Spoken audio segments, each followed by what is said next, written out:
Meron tayo diyang structural, merong cultural, May organizational, opo. Ano pa yung iba? Tatlo po yan, structural, kulang facilities, organizational, kulang ng leadership, chain of command, and then cultural, yung vicious cycle of negligence. Okay, so in lahat yon masalimuot, lahat yon deeply rooted. Where do you start? I cut across. Kaya nga sabi ko, mayroon akong short term, yung quick wins, meron akong medium term.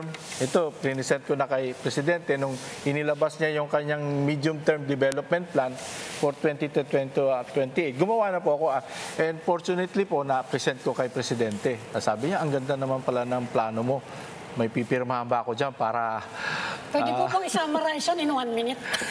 Ito po, yung congestion, in 1 minute, we will make Bucor relevant. I want Bucor to be a food basket, food security. Kasi ang dami po namin lupa eh. 28,000 doon sa Palawan. 8,000 sa Iwahig. Kaya po lahat ng mga mababait na PDL, dokulada rin sa Palawan. They're about siguro kung yung 30,000 na to, baka 20 or 25,000. Yung mga ayaw magpabago, doon po sila sa Supermax. Mayroong kasama po yan sa plano. Nandun sila sa Mindoro. Nasa Mundok. No? And then of course, sustainable.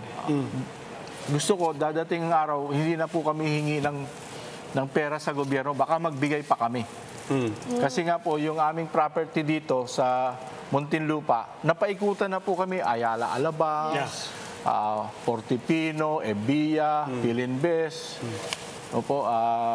Madrigal Center. Commercial na po yung lupa namin, hindi na po bagay. So matutuloy yan? I mean, kasama po ito sa 2028. Sarado na po. Paano yung mga original buildings? Kasi I understand historical buildings. Ito po, dineclare. A museum po ito. Yes. We will generate funds dito sa mga lumang buildings. And then bawat selda dyan, kikwento namin dito na kulong. But the land? Yung list po, hindi po namin nilibenta. Okay. Nagkaroon na po. May timeline na kayo? Opo, nandito po lahat.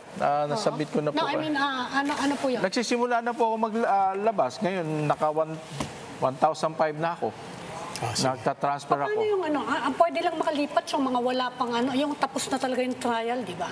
Hindi naman po kasi with the present technology, Zoom na lang po sila. Kahit yung mga high value o mga may mga kaso, isusum. Pero kung walang, kasi dinadala ko sila yung mga matitigas ang ulo doon sa walang signal. May hearing sila, ibababa ko sila, may signal doon. Sige. And then babalik sila sa selda nila.